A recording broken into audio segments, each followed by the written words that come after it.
পর এটা যতক্ষণ না এটা দেখবেন ততক্ষণ পর্যন্ত আপনাদের কিছু বুঝতে পারবেন না গল্পটা কি। কারণ গল্পটা আসুক দেখতে পাবেন। আর আমি অয়েন্দার গল্প 100 এফার্ট দেওয়ার চেষ্টা করে থাকি, কেননা যখন আমি দেখি সুকন্যা যখন পাশে আছে তখন আমার হার্টবিট তখন স্টিম বাটের মধ্যে চলতে থাকে, ঠিক আছে। আর আমি সবসময় রোম্যান্সটা ভালোবাসি, ঠিক আছে, লাভটা আর আমার এই হাসিটা সবসময় পেয়েছি আমার বাবার কাছ থেকে পেয়েছি।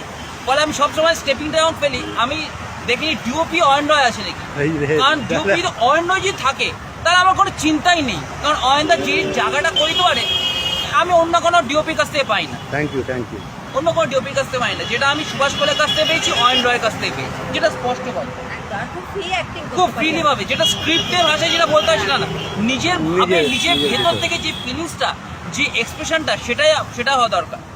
আমার খুব ভালো লেগেছে, কারণ আমি যে টাইপের কনসেপ্ট করতে, যে ফিল্ম করতে চাই রোম্যান্সের, সেই রোম্যান্টিকটা আমি এখানে পেয়েছি। কারণ এতদিন আমি সাসপেন্স করছিলাম, আমি রোম্যান্সটা পেয়েছি। রোম্যান্টিক আমি কম করি। স্ক্রিপ্ট যখন পাঠিয়েছে আমি তখন শুনে আমি বললাম অয়েন্দা এটা প্রচুর আছে। পরের দিন সকালবেলা অয়েন্দা এটা প্রচুর কিছু আছে, প্রচুর এক্সপ্রেশন আছে, প্রচুর এখানে খেলা আছে। আর এখানে আমার জন্য দেরিতে শুটিং শুরু হয়েছে, কিন্তু অলমোস্ট 9টার মধ্যে শেষ হয়ে গেছে।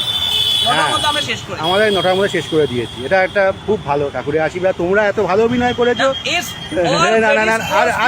হয়ে গেছে।